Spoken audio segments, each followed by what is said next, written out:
શ્રી કૃષ્ણનો સંદેશ.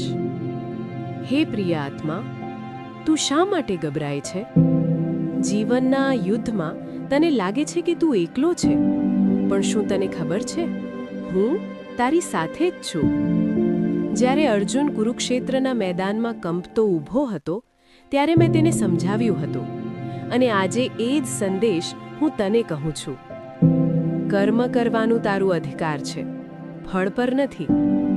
તારું ડર પરિણામનો છે, તારી ચિંતા ભવિષ્યની છે, પણ ભવિષ્ય મારી પાસે છે. તારું કામ માત્ર પ્રયત્ન કરવાનું છે. જ્યારે લોકો તને સમજતા નથી, જ્યારે મહેનત છતાં પરિણામ મળતું નથી, જ્યારે દિલ તૂટે છે, ત્યારે ભાગી જવાનું નહીં. યાદ રાખ, અંધકાર હંમેશા પ્રકાશ પહેલા આવે છે. તારી અંદર જે હિંમત છે એ મારી જ શક્તિ છે. તારા હૃદયમાં જે સપના છે એ હું જ વાવ્યા છે. ઉઠ, ડર છોડ, શંકા છોડ.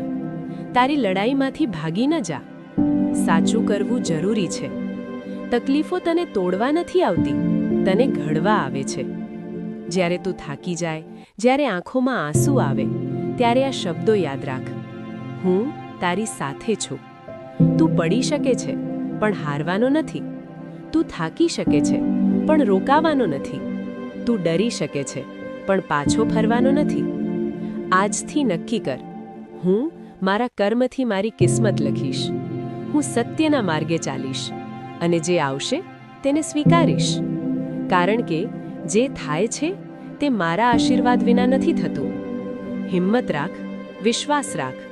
હું તારી સાથે છું.